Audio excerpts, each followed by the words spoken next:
卖你们呀！你们几个打江北来，也是逃难的百姓，自是知道我们这些乡里人家的苦，有这个欺负人的本事，咋不去收拾胡人，就知道窝里横，算什么男人？哟呵，大哥，这小娘们还来教训起我们来了。老三呢，跟他费那么多话干什么？赶紧上去把他给我按住，赶紧办正事儿。好嘞，小娘子，我来了。见涂老三走过来了，王桃花忙把冬儿护在身后。冬儿，你现在就顺着这条路一直往下走，就可以看到一个村子，赶紧去村里叫人。姐，可是你怎么办？姐自有办法对付他们，得快走。从背篓里翻出那把刚买的菜刀，冬儿，快走，不然咱们俩都得折在这里了。你快去叫人，姐姐不会有事的。冬儿只能含着泪拼命地往前跑去。涂家三兄弟看到冬儿跑了，十分不屑，就那么个孩子能跑几步路？等他去把人叫来，这娘们儿早就被哥几个享用完了。站住，你别再过来了，不然别怪我不客气了。涂老三看到菜刀时愣了一会儿，接着便捧腹大笑起来。这娘皮的挺硬气的，还敢跟咱们耍刀子呢。来，让爷看看你有没有这个砍人的胆子。王桃花干脆抡着菜刀挥了2挥，你若再敢进一步，姑奶奶就砍得你桃花满天飞，不信你就试试。涂老三看王桃花脸上丝毫不慌乱，就有些犹豫了。老三，你就这点出息，一个娘们都对付不了？老三，快上啊！你要把他拿下，待会儿让你第一个尝味道。在两人的怂恿下，涂老三猛地朝王桃花扑了过去。王桃花也不客气，挥起了菜刀乱砍一通。涂老三本就大意，这不躲闪不及，一刀直接砍在了手臂上。他立马捂着手，鬼哭狼嚎地逃了回去。大哥，那娘们真砍呐！要不是我跑得快，这手保准被砍断了。老三，你一边待着，老二，咱们一起上。来呀，本姑娘这菜刀可不长眼睛，剁了哪个杂碎可别怪我。我还告诉你们，我砍死一个回本，砍死2个我还赚了呢。这自古以来就是冲的怕愣的，愣的怕横的，横的怕不要命的。大哥，要不咱们撤了吧？这娘们手上有刀，这大冬天的要是被砍伤了，有的罪受了。老二，你有没有卵子？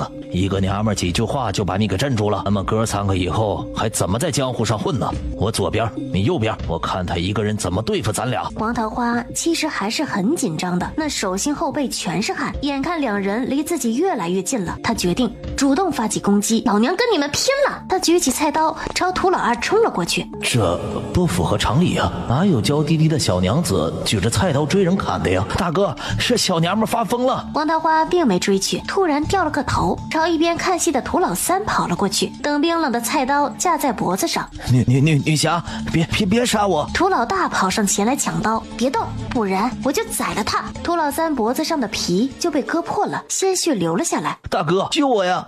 贱人，你快放了我三弟，不然老子让你求生不得，求死不能。你再凶点横点，本姑娘就送他去见阎王爷。你敢！涂老大暴怒，一双眼珠子都快蹦出来了。好半晌，涂老大才妥协道：行，你若把我三弟放了，老子今日就放你一马。放心，老子行走江湖，一口唾沫一口钉子，绝不食言。你要是不信，我发个誓也行，完好无损是放，缺胳膊少腿也是放。等放了人，看老子怎么折磨你。得了吧，就你们这些市井破壁无赖的话，信的人坟的草都长3尺高了吧？好，那你说怎么做才肯放人？这样，你们2个把手给绑上，给我往回走半个时辰，半个时辰后，我自然会放了他。小贱人，你不要欺人太甚。干不干？王桃花说着，手下又用了点力。大哥，弟弟我还不想死啊！你在爹娘病床前答应过要好好照顾我的。你个怂球，你要不是我亲弟弟，老子早就劈了你了。咱们老涂家的脸都被你给丢光了。最后也只能吐出一口浊气。好，老子答应你了。从衣服上撕下几块布条，让涂老二把自己的手给绑了。王桃花又让涂老三把涂老二的手给绑了。你们可以往回走了，我会在那边的坡上看着。放心，那地方高，看得老远了。涂老大一个跟头差点摔死，两人只能骂骂咧咧的走了。王桃花这才长长的舒了口气，要不是眼前还有一个喽啰，他保准推软瘫在地上了。姑娘，我哥他们走远了，现在可以把刀移开了吧？当然可以，不过在放你之前，我得做一件事儿。你想干什么？涂老三莫名产生了一种恐惧感。你不是要快活吗？本姑娘就如了你的愿，让你欲仙欲死。一掌劈在他的后脖梗上，涂老三眼前一黑，晕了过去。哦耶，这次终于成功了。他扯下涂老三的裤腰带，绑住他的手。你们几个一看就不是什么好人，姐姐今天我就做一回大侠，为民除害。一脸古怪的从怀怀里掏出纸包，正要撒上痒痒粉，眼睛一闪，在这男人身上摸找了起来，果然在怀中找到一个钱袋，里面有几粒花生米大小的碎银子，约莫有2-3两的样子。这银子嘛，我就勉为其难的收下了，就当是你的赔礼道歉了。往他怀里撒了一点痒痒粉，又在他衣服上也撒了一些，做好了这一切，王桃花这才匆匆的去追冬儿了。冬儿，冬儿！等他找到冬儿时，小姑娘正趴在地上喊着：“冬儿，姐姐，放心，那些坏人已经被姐姐打跑了。”小丫头这才趴在王桃花怀里哭了起来：“姐姐，你没事太好了，我好担心啊！”王桃花就看冬儿脸上全是污泥，衣服也湿了一半。冬儿，你这是怎么了？我摔沟里了。小丫头有些害怕，毕竟新买的棉衣都被弄脏了。啥？摔沟子了？没摔到哪里吧？快让姐看看。姐，对不起，我把衣服弄脏了。你这丫头什么时候了还管衣服？没摔到就好，咱们赶紧回去换身衣服，不然染了风寒就麻烦了。两人加快步子往村里走去。再说涂老大和涂老二正憋着一肚子火。老二，别走了，那坡上看不到了。大哥，想不到咱们几个终日打雁，这次倒叫雁给啄了眼呢。别急，这仇咱们早晚得报，到时候老子让他生不如死。走，回去找老三。大哥，那娘们不是说半个时辰之后吗？你猪脑子啊，人家会等在那里给你抓，这时候想必早跑了。别忘了，这地方他比咱们熟啊。等兄弟俩到了刚才的地方，王桃花早就没了踪影，涂老三则趴在地上一动不动。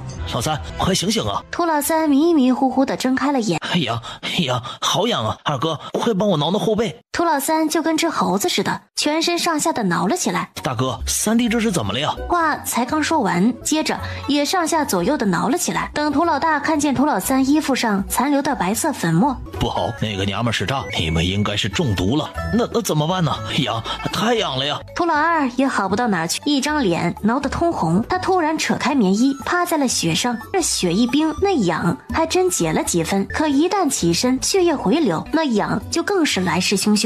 老二、老三，你们在这里等着，我去城里找大夫问问怎么解痒。老三，把银子给我。涂老三忍着痒，摸向怀里。老大，银子没了，咱们就这么点银子，你还给丢了，你要气死老子呀！老大，这银子我藏得老深了，绝对不会掉的。我知道了，肯定是被那个臭娘们给偷走了。太岁头上也敢动土，老子非劈了那个臭娘们不可。刘冬儿在王桃花家住下了，对外都说是白氏娘家那边亲戚遭了难，过来投奔的。村里人纷纷赞叹王桃花心地好，这年头要多养一个人可不简单。不过也有那碎嘴的婆娘明里来暗里去的嘲讽，这地没一亩，屋没一座，连自己都养不活，还带个人回来养，真是脑袋被驴蹄子踢坏了。你看吧，日后有的后悔的。可不是嘛，这人呐得看着锅吃饭，打肿脸来充胖子，也不怕折了自个的腰。有些人就是4两人说半斤话，最跟那地猴子似的，愣是往石头上撞，真是跟他那死娘一个德行，最会撞好人。刘姐姐，你想啊，这胡妹子生的小崽子能好到哪去呀？我瞅着那个叫冬儿的孩子长得挺秀气的，也不知道那贱丫头图了什么心思，说不得就是给他弟养个不要钱的媳妇儿呗。王桃花做事有些漫不经心，她一直担心个事儿，就是流民进村，自己一个半大的孩子带着2个小孩，家里又没个男人，要是流民进了村子，绝对是被欺负的首选对象。王桃花就把县里的情况告知了王梦山，把村人聚在了祠堂。村长，这大冷的天把大家叫来干嘛呀？是啊，村长，往年之中难得敲一次，今年可都敲好几次了。前段日子粮食涨价，大家可否去县里备点粮食啊？大部分人点了点头。村长，那粮食县里多的是，又没长腿儿跑不了，干嘛要花大价钱去买？我家穷，我可当不起那败家子儿。村长，你老是让我们买粮食，莫不是这里面有什么见不得人的勾当吧？听说桃花那丫头推荐去一个周家的铺子买粮食，也不知道这里面有没有讹子事儿。哎呀呀，你们啊是不知道我这侄女有多厉害，说不定人家和那粮铺掌柜早就不清不楚了，不然怎么老怂恿咱们去买粮食呀？就说上次啊，我就看那掌柜的来给他送粮食，两人呀在那门口眉来眼去，最后还送人家东西呢。哎呀，这不是私相授受吗？王桃花看去，果然又是黄春芳几个，他也不客气，朝刘氏屁股踹去。哎呦！刘氏直接磕在了地上，头上顿时青了一片。小畜生，这么多人看着呢，你就敢动手打人？你泼尿泼脏水的时候，怎么没想过这么多人听着呢？还真应了那句话，狗掀门帘子，全凭一张嘴。王有贵气得脱下鞋子就要冲过来打人。住手！都什么时候了还要闹？是要老夫把你赶出去吗？王有贵这才愤愤地穿上了鞋子。你们几个婆娘在这里碎嘴什么呀？这满堂的祖宗们都看着呢，也不怕怪罪。这粮食的事情，老夫当着祖宗的面向大家保证，分文未沾，问心无愧。今日把大家叫来，是要提醒大家这事儿。北边打仗，一大批流民已经南下了。桃花，你把今日之事跟大家说一说吧。各位叔伯婶子，今日我去县里，看到城门外聚集了上千的流民。昨日晚间，流民抢劫了好几个粮铺，现如今城中粮食飞涨，烩面都卖到了40文一斤，其他东西也涨了好几倍，甚至几10倍。我回村的路上还被3个流民跟上了，要不是我熟悉往来的路，后果不堪设想。话音刚落，众人哗然，心中不约而同地生出一丝恐惧，特别是没备粮食的那几家，脸色更是惨白如雪。这老天爷真不开眼，那几个歹人怎么就没把这死丫头祸害了呢？孟山呐，是否能让人去瞧一瞧啊？七公叔啊，我已经让虎子们几个去打听打听了。正说着，虎子几人就急匆匆地赶回来了。村长，县里别急，慢慢说。我们离县城还有小半里地，就看到那城门口密密麻麻的都是流民，少说有几千人了，城门也关上了。什么？连城门都关了？若不是遇到兵袭、民乱等重事，白日城门一概是不关的。从桃花回来到现在，才过了3个时辰就关门了。这村长，我还听说近日午时，黄家村被一批流民洗劫了，粮食、银钱、棉衣全被抢走了。现在那黄家村哭声一片，隔着老远就听见了，所有人都慌张了起来。那流民不会来咱们村子吧？你们可还记得30年前咱们这村子就乱过一次？记得，那年整个村子的房子都被点着了，要不是咱们跑山里去了，这条命早交代了。一时间，祠堂内外吵成一片。这大冷天，流民们不抢东西难以活命，可是咱们村子本就缺衣少粮，若是人少，咱们每家省下一口也就救过来了。要是真如虎子说的那般多人，咱们就是把粮食全掏了，也堵不住那么多嘴呀，到头来丢命的就变成咱们了呀。现在咱们只能指望着这雪下大一点，把那进村的路给封了。二则咱们也得做点准备，村里的男人们待会儿留下来，去山里头发些木头，堵在进村的路上。还有从今日起，任何人不得出村，以免惹来流民呢，否则按族规处置。王桃花对于王孟山的守村的做法十分理解。村长爷爷，这流民中不乏一些地痞流氓，咱们村子本就不隐秘，顺着官道走就能看到。那路口要不要派人轮流守着呢？要是发现流民来了，也可以及时通知大家。桃花说的很有道理，我记得进村的路旁那个茅棚还在，稍微修补一下也能住人。这样村里除去老人、孩子和妇人，所有男子给我轮流去进村的路口守着，每日我会去各家叫人，务必守好了。这话一出，大部分人都点头赞同，唯有几个人在那里嘀嘀咕咕的，其中就有王大坤兄弟俩。这么冷的天还有守路，这老不死的可真会折腾人。就这样，每日进村的路口安排了3人轮流守着。打这事儿发生后，村民们不约而同的开始勒紧了裤腰带。原本1日3顿，现在变成了1日2顿。原本吃干的，现在也换成了稀的。王桃花对于吃食这件事儿倒是不紧张，毕竟自己前后存下来100来斤的粮食，所以现在还是1日3顿。不过他也认真交代了2个小的，出去别人问起，只能说家里1日吃1顿。这期间，张大娘、罗桂花和王有权都来给自己送了些粮食过来。王桃花好说歹说了半天，最后去屋里搬出半袋粮食，几人才放心的走了。这样的日子一直持续到腊八这天，沟子村的平静终于被打破了。王桃花把昨日泡好的糯米、红豆、黑豆、芸豆、绿豆一股脑的倒进了锅里，烧安加大火，等水开后就换成小火。这腊八粥得慢慢熬着，才会香甜软糯。冬儿，来跟姐把这枣核挖掉。王桃花拿出一口袋的干枣子，姐，今年的腊八粥还放枣子，肯定更好吃了。姐还准备了葡萄干、松子仁、花生、莲子，还有一个叫龙什么来着？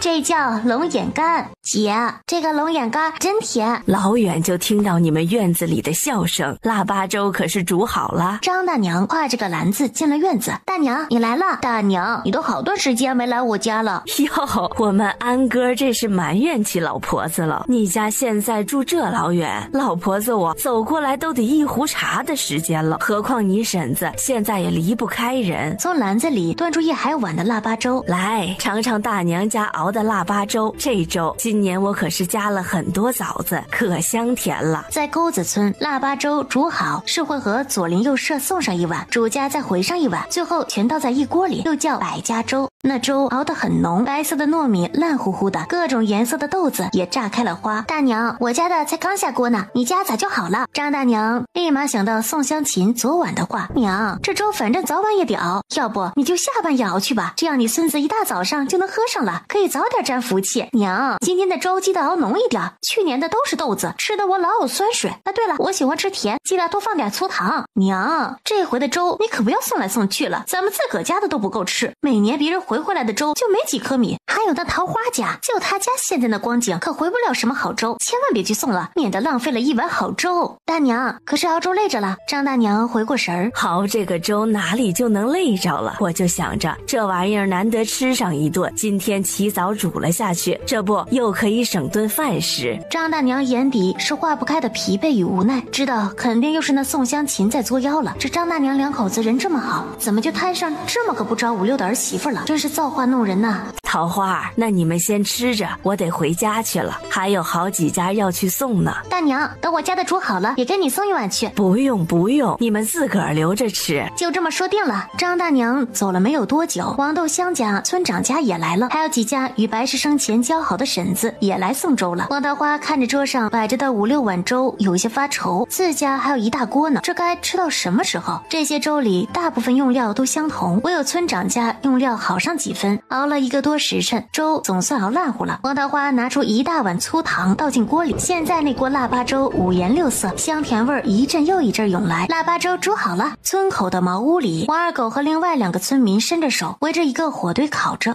今年这鸟天气也太冷了呀，可不是吗？这棚子四处漏风，跟剥光衣服有啥两样啊？还是窝在被子里舒坦呢？我说哥几个也太倒霉了，这腊八节大家都在家里吃甜粥，咱们几个还得在这当看门狗。等到空气里四处都飘散着香甜味时，航子、耗子，要不咱们回去喝碗粥暖和暖和呀？这可不敢呢，要是被村长知道，非得被骂死。瞧你俩那熊样，胆子还没卵子大。村长再厉害，能管住人拉屎放屁？走不走？见另外2人还有些犹豫，王二狗抬脚就往外走去。怕个松球啊，就吃碗粥的时间，能出什么事啊？你们俩要怕就在这里待着，我得回去暖暖肚子喽。另外2人看王二狗走了，最后互相看了眼，也跟了上去。他们不知道的是，流民正3、5成群的顺着官道走来。到了王梦山家门口，王桃花就看到院里有个略微白胖的妇人正清洗着萝卜。有何说，莲英婶子，你是桃花？妇人有些不敢认，见王桃花点头，这久不见，桃花竟出落得这般标致了，婶子这一下都没认出来了。王桃花有些不好意思，婶子在洗萝卜，我来帮你吧。说着撸起袖子就要帮忙。不用不用，这都快好了，这大冷天的，你个姑娘家的，少沾这冰水。苗明翠听到动静，挺着肚子从屋里出来，婶子，这外面雪刚化，脚下小心点。我哪有那么娇气？生老大的前2天，我还和你有权叔去县里逛了一圈呢。梅婆婆也说我这胎皮实的很，你就放心吧。王桃花把篮子一提，婶子，我家的腊八粥熬好了，拿来给你们舔舔嘴。哎呦，可算吃到你家的粥了，我还以为你睡迷糊了，忘了这事儿呢。好饭不怕晚，那婶子可要好好尝尝我的手艺了。等腾了碗，王桃花就拎着空篮子回去了。明翠，桃花这丫头长得可真好看呢。可不是嘛，你瞧这丫头就是随了白嫂子了，这10里8乡的还真找不出像她这么俊的姑娘，就是命苦了点儿。王桃花的爹前段时间刚死，又和大房几人断了亲，被收回了房子和地。于连英正打算把这粥倒进锅里。哎呦，明翠，你快看，桃花这碗粥可不得了。嫂子，这粥怎么了？难不成那丫头没煮熟？不是，你看这粥里面用料也太全乎了，我瞅着除了豆子、糯米，还有莲子、松子仁呢，还有桂圆。我听有何说过，这东西100文1斤呢。这桃花家不是刚遭了难吗？哪有钱买这些金贵的东西啊？嫂子，你不常回来，是不知道这个丫头有多勤快多聪明。挑着王桃花的几件事儿，简单说了几句。我倒没发现咱们村里还有这般能干的姑娘。这桃花性子也爽利大方，我也喜欢得很。于连英突然琢磨了下，明翠，你说咱们们顺哥跟桃花怎么样啊？王承顺是王有和和于连英的大儿子，今年16岁。苗明翠一拍大手，嫂子，你还真别说，顺子为人老实又识字，和桃花还真是般配。我瞅着也般配。眼下年头忙，改明等过完年，我去和咱爹娘先商量商量看。这丫头早就入了爹娘的法眼，老两口肯定是愿意的，就是不知道顺哥同不同意了。这么好的姑娘，打着灯笼都找不到，他不同意，难不成还想娶七仙女？三人各端了一大碗腊八粥，正吃着，突然院外传来脚步声。姑娘，行行好，给点吃食吧。就见门外站着一个花白头发的老婆子，穿着破破烂烂的棉衣。大娘，你是打江对面来的？姑娘，老婆子是打江州来的，老头子实在走不动了，在村口等着，我就进村来讨点吃的。王桃花心里猛地一震，那看守的人怎么没有通知呢？大娘，你等等，去灶房装了一大碗腊八粥，递给了老婆子。大娘，我家日子也过得不如意，帮不了许多，今日巧的是腊八节，这腊八粥还是热乎的。王桃花特意留了个心眼，端的是某个婶子送的一碗，豆子多米少，规规矩矩的，自己那粥里的料太足了，要是传出去了，没得给自己惹麻烦。姑娘，你心善，菩萨会保佑你长命百岁的。说着颤颤巍巍的走了。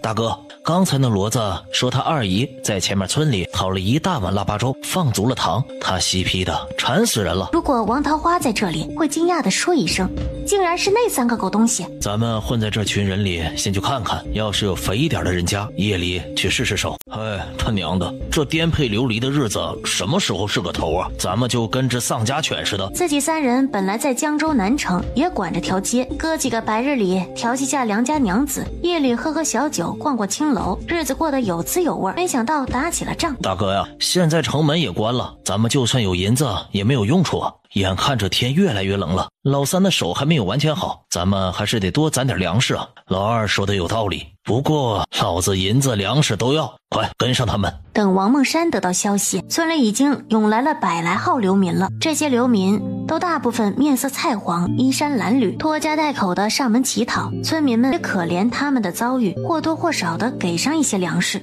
都说请佛容易送佛难，接下来的几日，他们睡在村口的庙里，放柴火的草寮里，稻草垛里，更有甚者直接破毯子一裹，睡人家门口了。等第2日到了饭点就上门讨饭去。沟子村本就贫困，有些人家餐餐都是数着米下锅的，哪里能再多养一个人？再加上这几日好几家的鸡鸭也频频丢失，村民们叫苦不迭。王有贵家的老宅子现在挤满了10几号人，涂家哥3爸占了其中一间屋子，地上烧着一堆火，旁边还有一滩5颜6色的鸡毛。老大，这村子太抠搜了，几个灰面饼子都他娘的不肯给了。老三呢，知足吧，过江那会儿冻死饿死多少人呢？这村子穷是穷了点，但至少有个容身的地方，风吹不着，雪冻不着，夜里再摸上只鸡吃吃，可比待在城门口舒服多了呀。可是我看村子里的人这几日愈发不待见咱们了，怕他个鸟。老二说的没错，这地方有吃有喝还不错，咱们进来了，想让咱们再出去可没那么容易。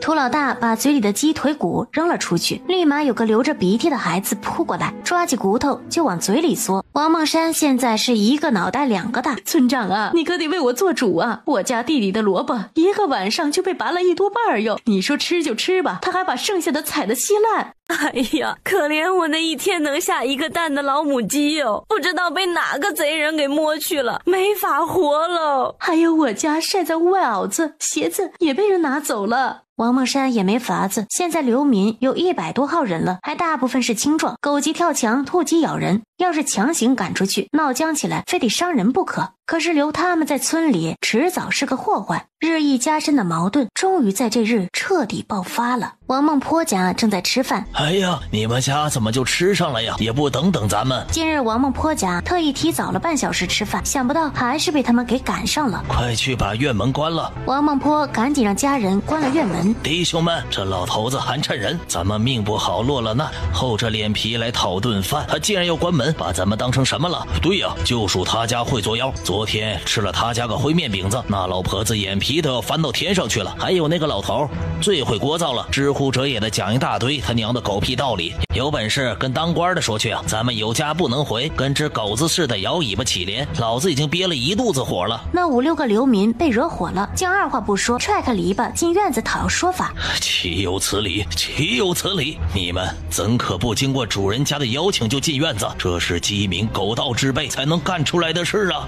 看老棺材瓤子，连老子也敢骂！你再啰嗦一句，信不信老子敲掉你的牙，割了你的舌头，看你还怎么满嘴放酸臭屁！王孟坡被打懵了，儿子媳妇几个也吓得不敢动弹。流民们干脆把人赶到一边，自个坐在椅子上大口大口地吃着饭菜，临走还去灶房拿走了半口袋灰面和一兜子黑豆。王孟坡当下吐出一口老血，晕死了过去。王孟山知道这事后又气又怒，带着10来个青壮拿着扁担棍子就把那几个流民给抓了，并通知所有村人明日祠堂集合，要当众惩罚几人。一时间所有流民人心惶惶，都不敢再出来讨要食物了。晚饭后，王山和刘东儿正在桌上下五子棋，王桃花拿着一本书发呆，心里想着今日王孟坡家的事儿。现在天寒地冻的，这些流民好不容易找到一个可以遮风挡雨，好歹可以要到食物的地方，怎么会轻易离去呢？可这些流民就是个炸药桶，保不齐哪天就爆炸了。若是有粮食，倒是好解决。粮食？突然脑海中闪过一段话：有一次爹带我去那里挖地，我们去了那边一个坡上，这东西好像有一大片呢。对了，我怎么把它给忘了？第二日，王孟山一大早敲响了祠堂的钟，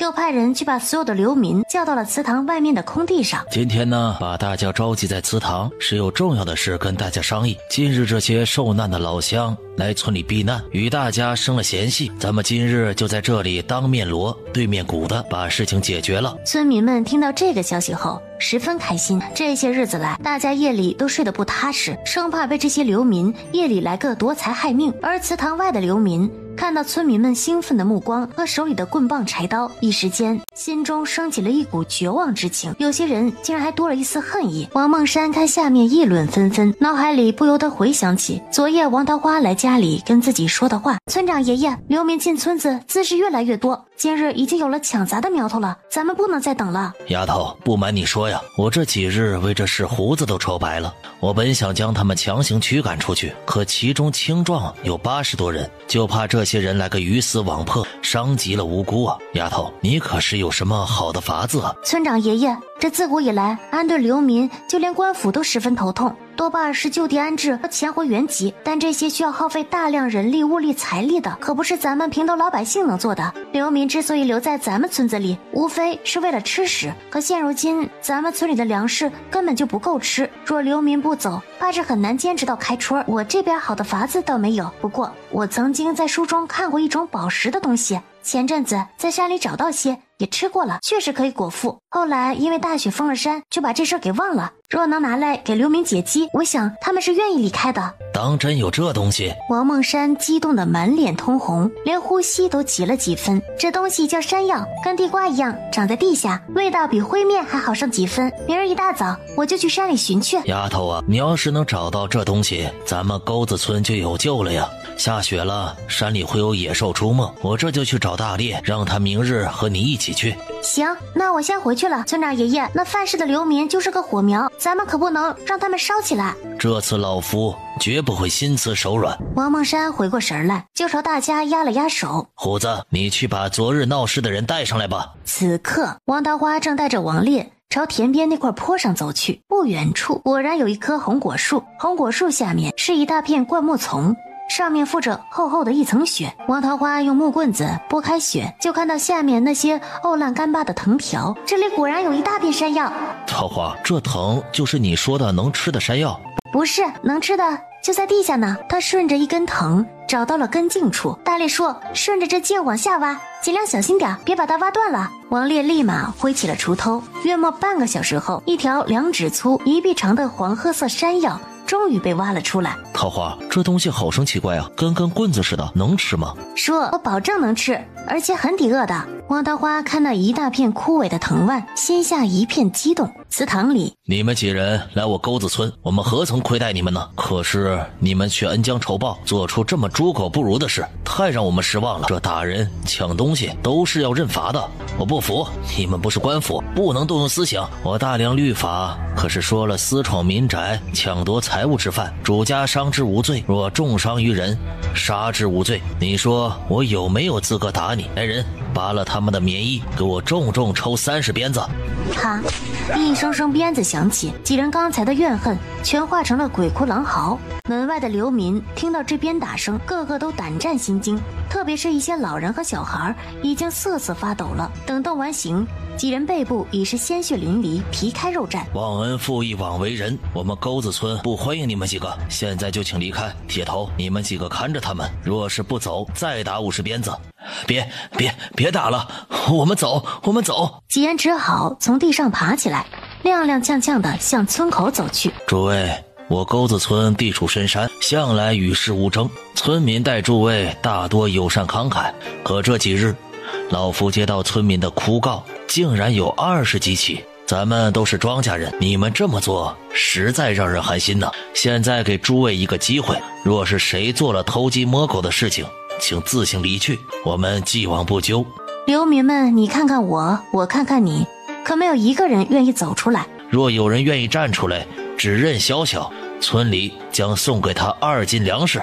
流民群里闹腾开了，这可是2斤粮食，掺上野菜可以吃上7、8天了。涂家3兄弟顿时心里咯噔一下，见有眼神瞟来，就一个狠辣眼神瞪回去，或者偷偷做了个抹脖子的手势，对方顿时缩头缩脑，不敢再看过来。我知道，前个晚上我看到他去地里偷萝卜了，半夜那萝卜还吃得喷香呢。你他娘的乱说啥？我可没偷，你再胡说八道，老子揍得你满地找牙！立马2个汉子站在小伙子的身边。我没胡说，他褡裢里还有2根没吃完的萝卜，不信你们去翻他褡裢看看。这一下那汉子紧张了，刚想跑就被虎子一棍子拦住了。最后一搜，还真有2根萝卜。饶了我吧，我真是饿极了，我这就把萝卜还给你们。竟然是你这厮！你说你饿极了，这几日你来老夫家要食，我可怠慢过你，还不是挤出口粮食给了你，今日竟然还在这里睁眼说瞎话。虎子，你们几个抽他5鞭子，赶出村去。那边在打人，这边举报的年轻小伙子果然拿到了2斤粮食，有了1就有了2，很快又有10来个人被举报了出来。这些被举报出来的人基本是孤家寡人，而举报的人多是家里兄弟姊妹多的。略一思索就明白了，这兄弟多，说了就说了，也不怕这些贼人报复了。可涂家3兄弟依然没人敢举报，于是这10几人连哭带喊的被赶出了村。现在流民还剩下90多人。诸位啊，不要慌张，刚才惩罚都是些忘恩负义之徒，你们都是规规矩矩的，是我们村的朋友。老夫知道你们受战乱所迫，背井离乡很是不容易，咱们都是大梁的子民，有难理应相互扶持。剩下的流民们听了这话，心下一喜，这是答应自个留在村子里了。这时流民中走出一个半百的老头。老哥呀，我就是江对面的江州人，说来呢，咱们也就隔着一条江，同饮一碗水呀。这次落了灾，出来逃命也是真的没有办法，你们帮了咱们一手，我们所有人都记得你的恩情。那些不懂事的，你要打就打，要罚就罚，我们保准没有意见。王蒙山赶紧让人把老头扶起来。可不敢呢，老头子接下来要说的话，恐怕要让各位乡亲难受了。实在是家家有本难念的经，不是我们村铁石心肠，见死不救，实在是我们钩子村是10里8乡最穷的村子。诸位出去打听打听也就知道了。打入冬之后，粮价飞涨，就我们这村里还有很多村民没钱备粮啊。听他这么一说，流民们顿时又六神无主了。叔，别赶俺们呀，这天寒地冻的真没去处了，咱们不求吃饱肚子，你给咱一碗野菜糊糊就行了。哎呀，这走了个8月，以为找到了个遮风挡雨的地方，到头来还得走啊！老天爷呀，这是不给咱们活路了呀！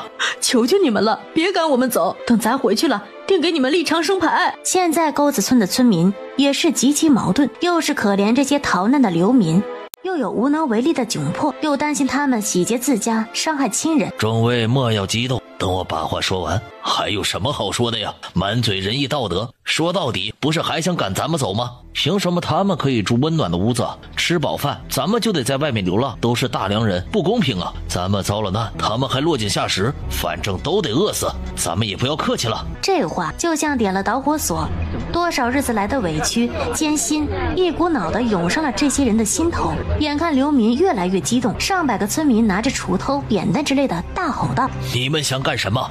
想打架呀？你们看呐，他们拿家伙想要杀咱们了，咱们跟他们拼了！王梦山眼看着两拨人就要打起来了，心都提到了嗓子眼儿。突然人群后头传来了金属敲击的声音，就见王桃花背着个篓子，王烈拿着个铁锅和勺子，一边敲一边走了过来。大哥，是他。老三别说话，小心被那丫头发现。王桃花感觉有人在盯着自己，转头扫了两眼，涂家三兄弟忙低下了头。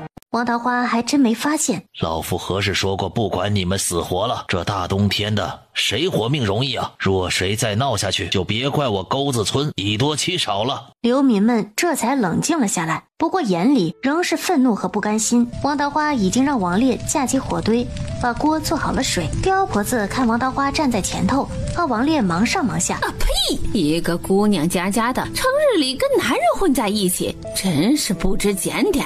村长爷爷，山药已经挖来了，那片山坡上我估摸着至少有上千斤。好，辛苦你们俩了。王梦山激动不已，那嘴唇都颤抖了起来。我们找到一种吃食，名叫山药，这东西可以填饱肚子。见是一根黄褐色的棍子，上面有些麻点，还有些须须，都很是不信。这东西长得古里古怪的，跟个铁棍子似的，能吃吗？谁知道呢？要是吃坏肚子可不得了。我们村里以前有个人去山里乱摘果子吃，现在坟头草都3尺高了。不会是想拿这东西打发咱们吧？不知道，先看看。王桃花也不管人群里怎么讨论质疑，就直接把山药掰成3节，扔在锅里，盖上锅盖煮了起来。这东西名叫山药，煮了、烤了、炒了都能吃，味道虽然没有地瓜甜，但吃上几节肚子就饱了，而且吃了还能养护脾胃呢。诸位，这山药我们村里的坡上有很多，以前老夫也不知道这东西能吃，还得亏了这丫头从书中学的。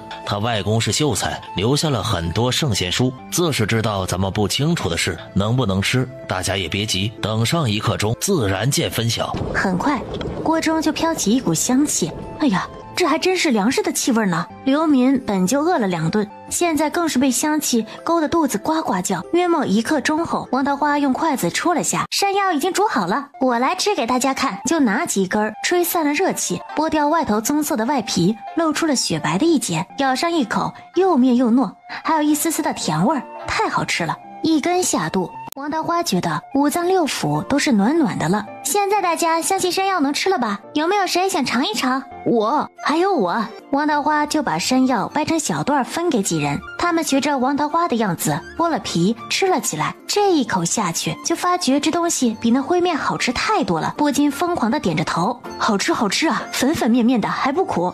哎呦，我就剩2颗牙了，这东西我老婆子都能咬得动啊。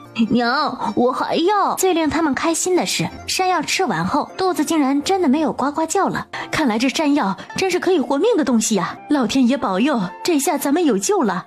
别耽搁了，咱们快去挖吧，我好久没吃饱饭了。诸位莫要激动，这山药就在坡上长着，跑不了的。这大雪天地都冻住了，你们怎么挖呀？我们沟子村愿意带大家去挖山药，也愿意借给大家锄头，不过老夫有个要求，这坡上的山药挖完之后，请诸位离开村子，实在是人多是非多。流民们现在最缺的就是粮食，对于能不能待在村子里倒是也没有很在乎。再说沟子村确实没有几间可以落脚的空屋子，跟露宿外头区别不大。要的，村长你放心，咱们也是讲道理的，只要挖完了山药就走人。好，那你们在这里等会儿，我们进去商一下章程。祠堂里，村长，这山药那么好吃，咱们干嘛不留着自己挖呀？按我说，直接把那些要饭的赶走就是了，一个个忒不要脸了，跟赖皮狗似的，赖着就不走了，就是骨头痒了，欠打。王二狗，他和咱们都一样是庄稼人，遭了难才背井离乡的，谁又比谁高贵？没必要这么诋毁别人。王二狗见王桃花清冷冷的目光看来，瞬间缩了缩脖子，这可是个女阎王，惹不得。前世把王二狗的反应看在眼里，这死鬼竟然被这丫头迷成这样，眼睛一瞪，连话都不敢说了。好啊好，果真是一对狗男女，老娘迟早撕烂他那张骚脸。二狗啊，你给老子闭嘴！这次祸事说来都是你们3个惹出来的，还不滚出来！村长，都是二狗怂恿我们俩的。对，就是他。你们2个鸟人，腿长在你们身上，你们走不走跟老子有何干系啊？好了，一个巴掌拍不响，你们3个擅离职守，惹下这等祸事，今日就当着祖宗的面给大家一个交代。虎子，去拿鞭子来。青竹鞭子再次闪亮登场。王二狗带头离开，罚15鞭，其余2人各10下鞭子。你们3个人今晚跪在祖宗牌位面前悔过。另外，今年祖恩粮减半，希望大家伙记住这次教训，日后再有这事，直接逐出族去。王二狗这下真成了一只死狗，疼得哭爹喊娘。大家眼皮子都不要那般浅呢，这山药本就是天生地长的，谁都可以挖。现在谁家粮食都紧张，让你们拿粮，你们愿意吗？山药给了流民，一来解了这眼前的矛盾，二来也算是结了善缘，这流民可是越来越多呀。再说了，既然那个山头有，那其他山头想必也有的。等他们走了，咱们再去寻摸就是了，不许再节外生枝了。等锄头发好后，王大花和王烈就带着流民浩浩荡荡的朝那坡上走去。涂家3兄弟混在人群里气个半死，本以为能趁着2拨人闹起来浑水摸个鱼，没想到又被那死娘们给搅了。为了不暴露，只能不情不愿的扛着锄头加入了挖山药的队伍。等到了坡上，王大花先教了众人怎么认山药藤。原来这藤底下就是山药啊，我打柴的时候好像见过呀。叔，这附近的山坡上应该也有，不过这边比较多，沟子村的村民又开心了点，赶明就去挖去。这山药可以长得很长很长的，有的还分根，你们可以尽量挖深一点，不过挖的时候小心点，它很脆，很容易断了。又让王烈示范挖了一下，众人顿时恍然大悟。还有个事儿，若是沾了这山药的粘液，手会痒，大家只需要用火烤一烤，不过记得翻翻面，小心别把手烤焦了呀。大家被这俏皮话顿时逗笑了，刚才还剑拔弩张的气氛也随之散去。一个上午挖下来，多的人家挖到了10几根山药，少的也挖到了4、5根。大家也不回村了，直接捡来了枯柴，在山坡上烤了起来。于是满山都是山药的香味儿。大家饿了这么久，头一次放开肚皮吃了起来。就算饭量极好的青壮年，吃上小臂长的一根儿，也撑得直打嗝了。就这么如火如荼的挖了2天，山坡上的山药被挖个精光，每个流民都收获满满。第3日阳光极好，村口老乡们呐，你们讲究啊，有良心呐！这些日子咱们多有打扰，在这里呢给你们赔个不是了。咱们大部分都是江州人，他日等我们回乡了，欢迎多去走走。一行人朝官道上走去，很快就消失在众人视线中。大哥，咱们就这么走了？别急啊，他们都还看着呢。看到前面那个山窝没有？咱们走慢点，待会儿从那里跳到林子里去躲着。王梦山把人又叫回了祠堂。这次咱们惩治了坏事的流民，传出去呢也算是一个警戒，敢来乱我村子必定严惩不贷。至于奖赏，给举报人的粮食一共26斤，全出自祠堂粮库中，不许每家每户平摊了。沟子村有5亩最好的地是祭田，所产出归村子里共同所有。每年的收成后会卖掉一大半，用来购买1年2次祭祖所用的东西和对祠堂的修缮。对于这一点，大家倒是没有异议。当然，这次咱们村子能够有惊无险，也多亏了桃花找到了山药。桃花有功于村子，就该奖赏。我和族老们已经商议了，决定把康婆子那屋送给桃花当做奖励，大家可是有意见呢？众人自然没有意见。我不同意。就见刁婆子趾高气扬地走了出来。那屋子虽不值钱，可是那地皮不得银子买呀。这死丫头不就动了几下嘴皮子吗？也好意思拿这么重的奖赏，也不怕把自己3两柱的骨头给压折了。我也不同意，他王桃花是村子里的一部分，做点事儿怎么了？咱们白给他住了这么久的屋子，他不得报恩吗？我说这丫头为啥跑上跑下的，原来是打了这主意啊！说几句话还能得所屋子，果真是个会打算盘的。凭什么给他呀？就凭他那张狐妹子的脸吗？村长，你要是敢给他，我就一把火烧了那屋子，咱们一了百了。王梦山看到又是这几根搅屎棍，那眉头皱得能夹死蚊子了。那流民来了，怎么没见你们几个上前拦着？两片嘴巴子上下翻两下，也不怕大风闪了舌头。孟山这些年处事颇为公道，人人都看在眼里。今日这事儿并非他一个人的主意，是我们几个老不死的商议的结果。桃花这个丫头不仅是解了流民的困，难道咱们村子里人的粮食就够吃了？后头不也得去扒了山药吗？还是说你家粮食多，可以拿上来分上一些啊？这话虽说得极轻，可却打在了刁婆子的七寸上了。那个七叔啊，我老婆子年纪大了，刚才嘴巴打瓢了，说着玩的。你们几人可是还有意见呢？刚才几人都摇了摇头，开玩笑，这老头子可是个狠人。30年前村里大乱，正是这老头带着村里人逃去的山里，路上有人追来，这老头拦在最前面，可是一锄头敲死了2人，于是这事儿就这么定了。王桃花平白得了间屋子，笑得跟朵喇叭花似的。桃花，这下有人再敢跑你家去，直接拿大扫帚拍飞了他去。现如今流民越来越多，走了这批，谁也不知道会不会有下批，咱们得多做点防备。明日起，所有成年男子带好锄头，去村口挖个壕沟，以阻挡流民进村。另外，从今晚起，咱们村除去老人、妇人和13岁以下的孩子，所有男丁分成10人一组，轮流在村口守夜。啊，这么大冷天还得守夜呀？你们几个要是不愿意不去也行，就出粮食吧，每人20斤。几人立马乖乖地闭上了嘴巴。等出了祠堂，王桃花并没有放下心来，反而是有些心神不宁。他总觉得今日流民里有人一直在盯着自己，于是抽空找到王烈。他烈说：“我想找你借个东西。”桃花啊，你要借什么呀？借我几个夹子吧。丫头，这么大雪天可不敢上山呢。你要是想吃野味，叔那边还有半只风干的山鸡，叔拿给你去打打牙祭。叔，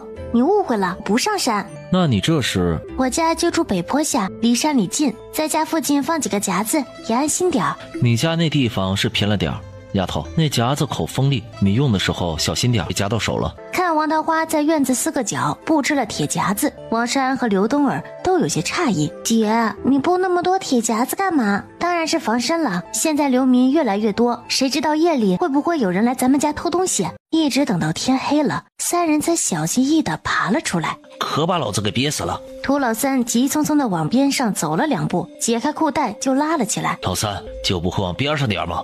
这尿又骚又臭的。涂老大看着黑漆漆的村子，知道大部分人已经睡着了。大哥，这2天我抽空在村里寻摸了下，最有钱的估计是那个村长家，咱们去把那块肉吞下。不行，那村长家人口多，院墙又高，万一拿不下，咱们几个就脱不了身了。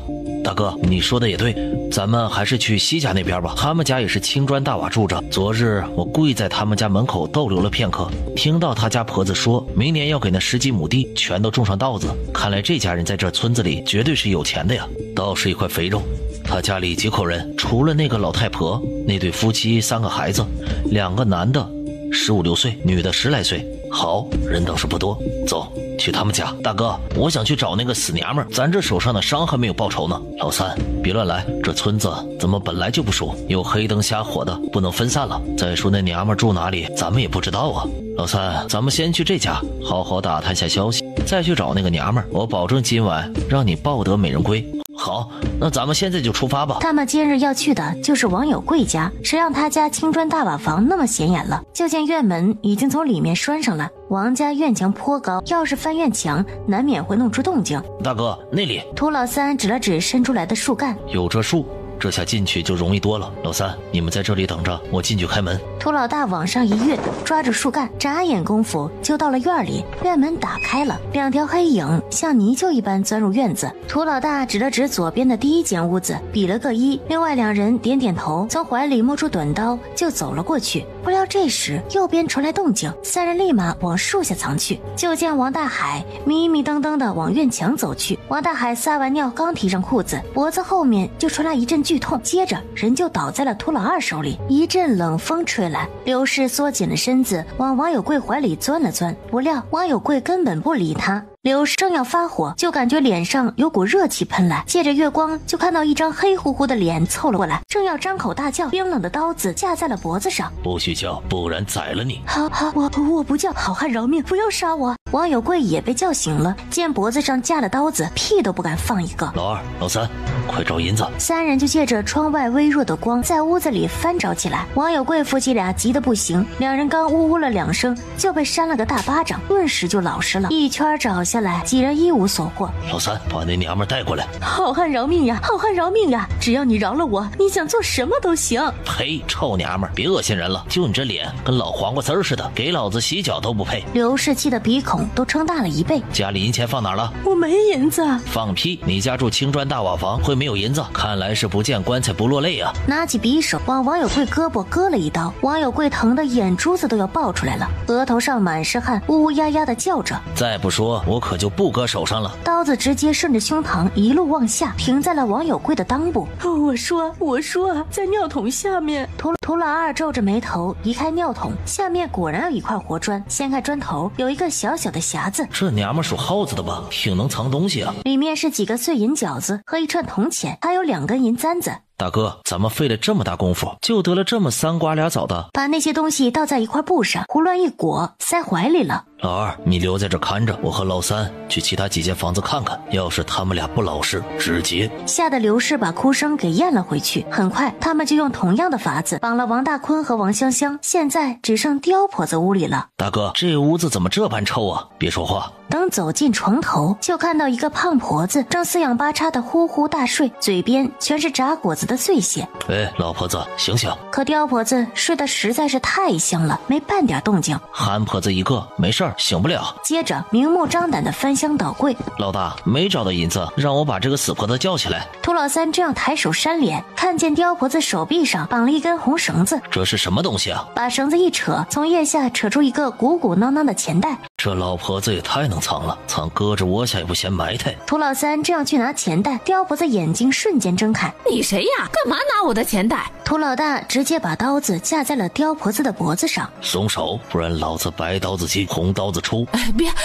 别杀我，钱你拿走吧。老婆子，算你识相。涂老三哼了一声，扯过钱袋，除了3个1两的银锭子，还有几个银饺子，其余都是铜板。这老婆子吃得这么肥，想不到就这么点货。壮士好汉呐，可怜老婆子，我就剩这么点棺材银子了，给老婆子留点吧，几10文也行。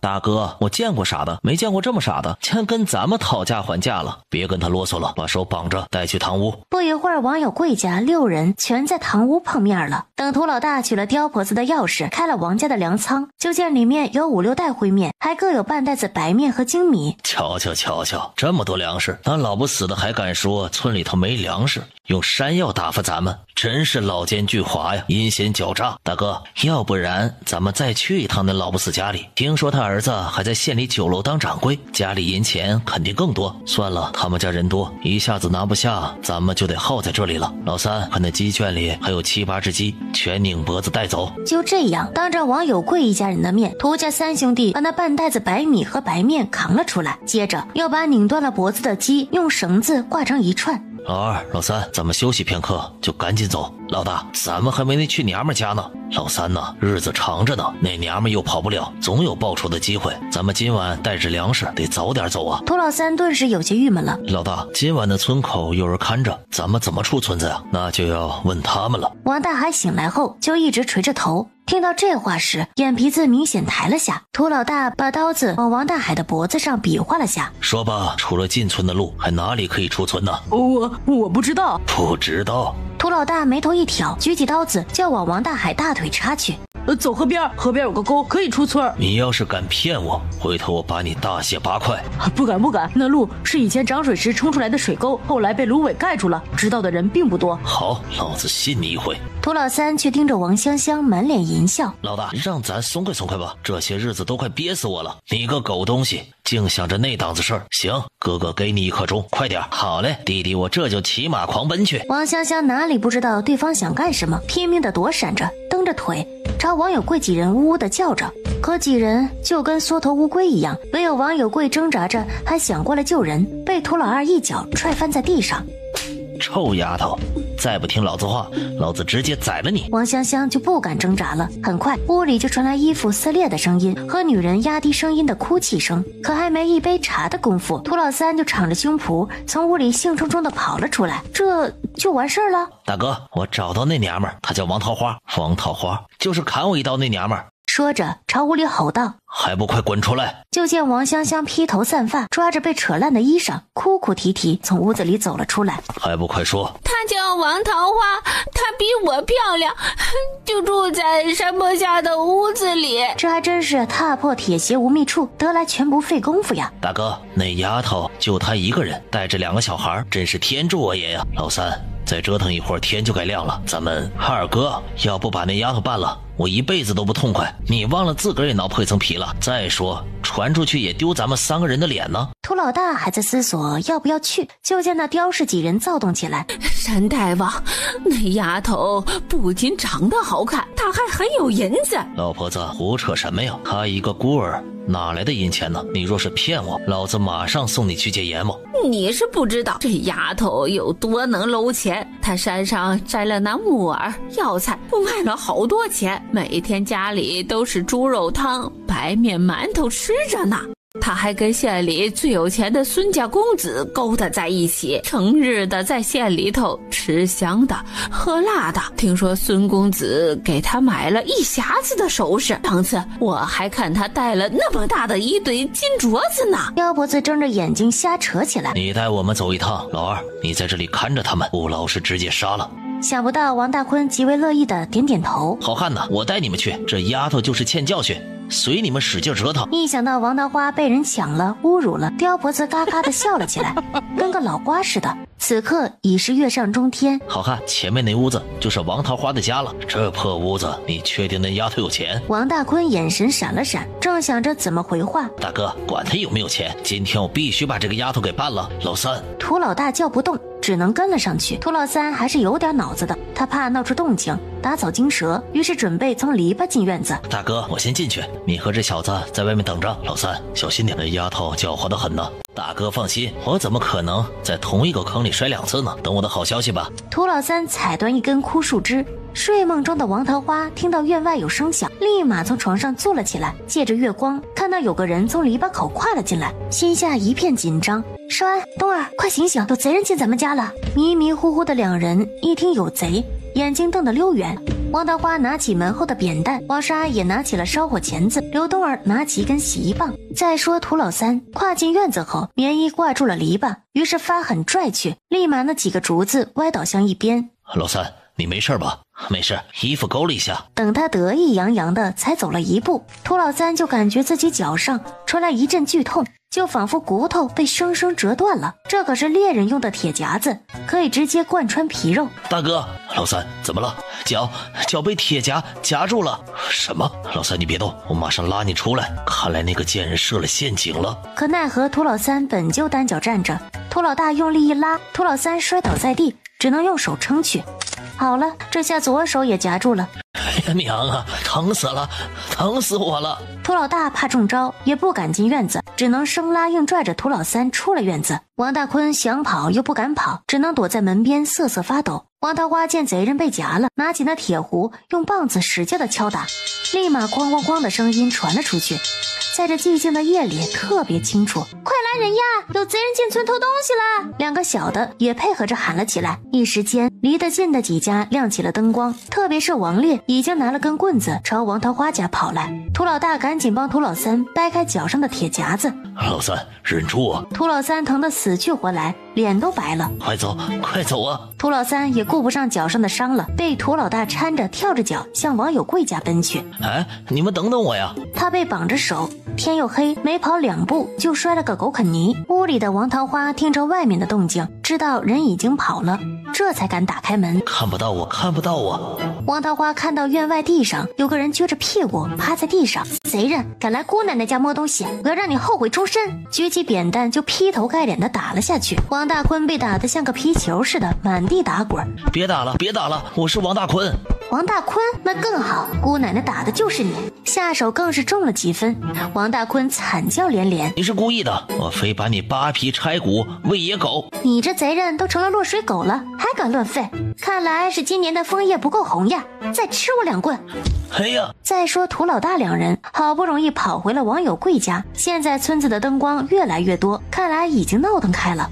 老三，你怎么了呀？涂老三疼得五官乱飞，使劲的吸着冷气，说不出话来了。他娘的，那个娘皮的贼精明，院子里放了夹子。别说了，老二，快拿上东西，我来背老三。咱们走，谁要敢暴露我们的行踪，老子总有一天回来宰了他，不信就试试。王家几人瑟瑟发抖，忙摇头。很快3人就消失在漆黑的夜色中。桃花，出什么事了？大烈说，刚才有3个贼人来我家偷东西，多亏了你那铁夹子，有2个跑了，还剩这个。王大坤已经被打得鼻青脸肿，趴在地上哎呦哎呦的叫唤个不停。你这个贼人，连我们钩子村也敢偷，简直吃了雄心豹子胆了！一棍子往他大腿抽去，王大坤立马惨叫一声，连坡后树林里的鸟都惊醒了。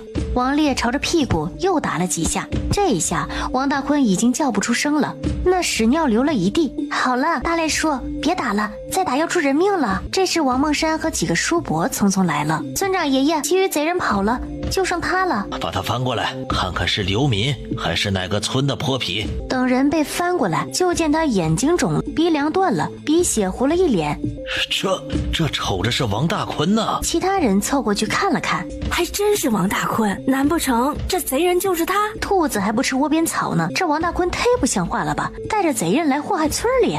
王梦山看王大坤已经面如金纸，昏迷不醒，把人带去有贵那里问一问。很快几人来到王有贵家，就看到院门大开，等来到堂屋，就看到被捆着的几人。等给几人松了绑，这日子没法过了。黑心橄榄肠肺的歹人把我的银钱和白米白面还有鸡婆子全走了。老天爷呀，你瞎了眼呀！有贵呀，这到底是怎么回事啊？我也不清楚，正困着觉呢，就被人用刀子架脖子上了，然后就被绑了。知道是什么人吗？不知道啊，不过好像是兄弟3个。他们中是不是有个男的，脸瘦瘦的，留着8字胡？啊，对，是有这么个人呢。王桃花心里咯噔一下，难怪那天在祠堂总感觉有人在盯着自己。村长，那几人我认识，那天我从县里回来，想要抢劫我的就是这几个流民。糟了，他们3人有刀，这黑灯瞎火的，要是跑到其他人家里去，可不得了啊！王梦山赶紧吩咐人沿着村里的路线找去，同时给每家每户提个醒。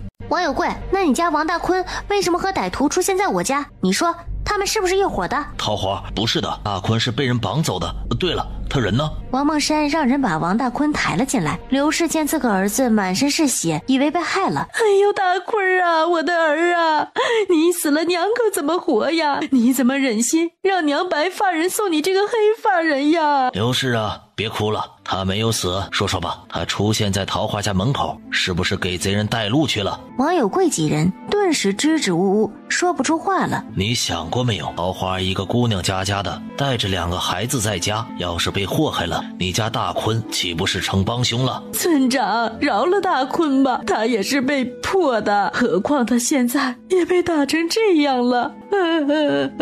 人在做，天在看呢，伤成这样也怨不得别人。说贼人往哪里跑了？几人不约而同的摇头，这要是说了，哪天被那几个贼人杀了都没地方哭去。这村子这么大，我们也不知道他们往哪里跑了。王大海，你肯定知道。老子不知道。你不说我也知道，他们肯定去了后山。他们才没去后山。王大海刚说出口，就赶紧捂紧了嘴巴。快说，他们往哪里跑了？我不知道。大海呀，这可是关系到全村人的安全，你要说不明白，我就开了祠堂。你们这是包庇贼人，别怪我族规处置。别，村长，我说，他们从河边走了。河边那里哪有路啊？莫不是淌河走了？村长，我想他们说的应该是那条废弃的河沟，前几年扁担和涨水冲出来的沟，平日里因为长满了芦苇，倒没有几个人知道。铁牛，你多带几个人去追，记得拿上锄头、铁耙，这几人看来是有些身手，千万得小心点儿。这么一通折腾下来，天就亮了。再说涂家3兄弟拼了命的跑着，可黑灯瞎火，对地形又不熟悉，不知道摔了多少个跟头，好不容易到了河边，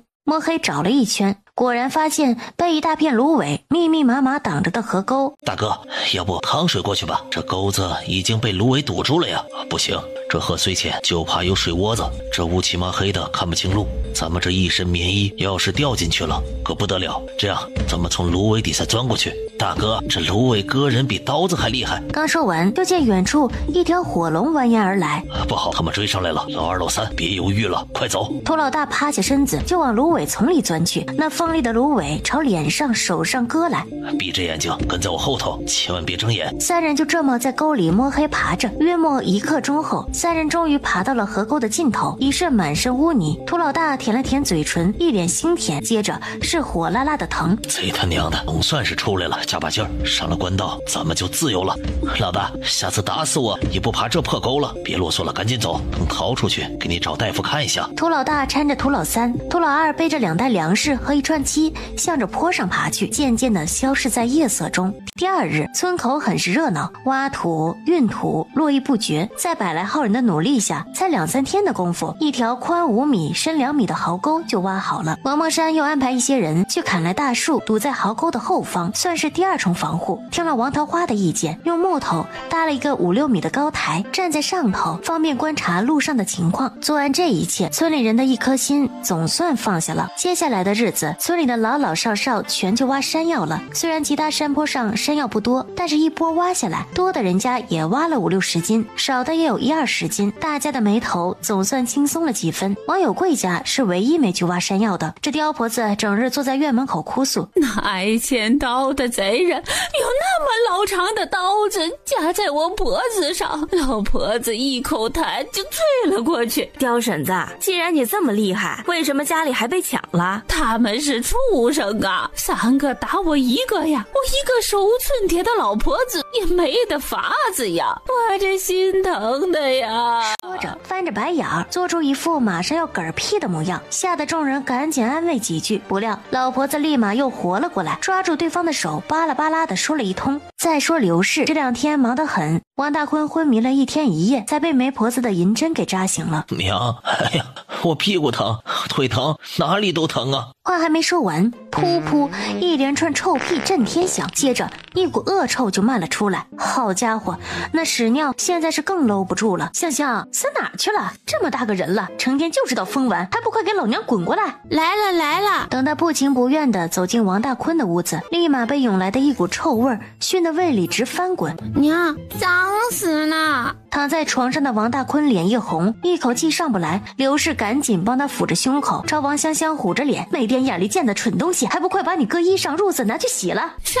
又要我洗？娘，大哥都这么大了，还让我一个未出阁的姑娘洗衣裳，传出去也不怕丢人。哎呦，你这死丫头，说的什么混话？你和大坤都是我肠子里爬出来，怕什么？我看你呀，就是懒的。你去不去？不去，今晚就不要吃饭了。娘，你就知道骗着大哥，他连屎尿都搂不住，看他以后怎么孝敬你。王香香捏着那团衣物，赶紧跑去了外头。大坤呐，香香胡说八道，咱不要理他。娘，是我拖累你们了。可心里却恨得要死，恨刁氏，恨王大海，恨王香香，恨所有人。这时刘氏左看看右看看，偷偷的从怀里摸出一个鸡蛋。娘，这鸡蛋。儿啊，你身子受了这老大的罪，得好好补补。来，张嘴，娘喂你吃鸡蛋。王大坤迫不及待的张开嘴，屋外就响起了脚步声。娘，我记得家里还有些花生啊，给我去拿点，我饿得慌。刘氏也慌张，直接把那鸡蛋塞到王大坤嘴里了，又把鸡蛋壳藏进了怀里。娘，你在干嘛呢？没看见吗？你大哥胸口闷，我给你大哥扶扶。王大海突然鼻子耸了耸，诶，这屋里怎么有股鸡蛋味儿啊？